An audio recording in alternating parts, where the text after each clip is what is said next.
The great moment was right at the beginning in the Broadway lounge, overlooking Broadway and the ball that comes down on New Year's Eve, and realizing that we had finally pulled it off. Oh, this conference is unlike any other. We have 2,300 people here. Everybody seems happy. It's absolutely outstanding. I'm here partly in my official capacity as FIT President to bring congratulations to ATA on their anniversary, and partly because I have always heard how wonderful the ATA conferences are, and I decided I'd like to experience it for myself this year. I see people are forming small groups, and I'm hoping that is because they're finding like-minded folks that they didn't know existed. I go to pretty much every conference because I really enjoy it. I enjoy seeing old friends. I enjoy meeting new people. I try to attend at least 30 minutes in each seminar.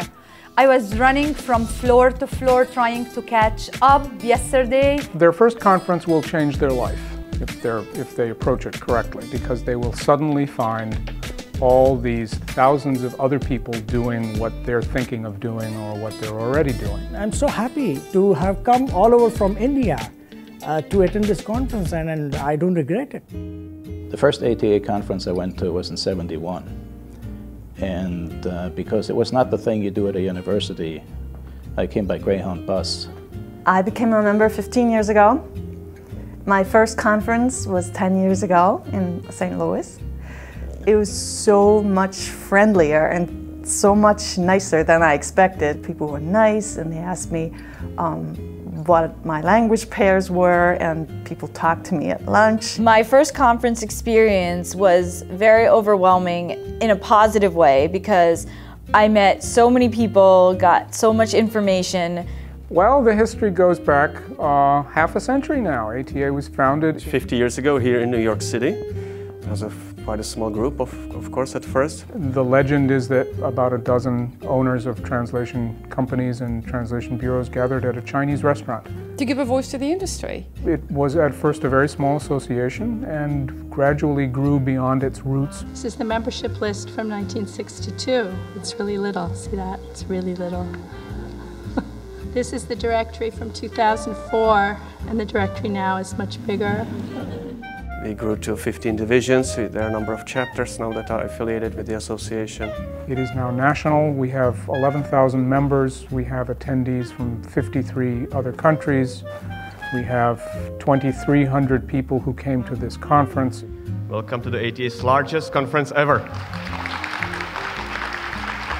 We began plans for the 50th anniversary almost a decade ago with the vision to hold a conference in the city where it all began, New York. It's one of the premier educational events and networking events in the translation profession around the world. For me personally, by far the greatest benefit is the networking opportunity. The highlight of the conference is usually meeting my colleagues. I enjoy seeing the presentation, but the goal is really to see people.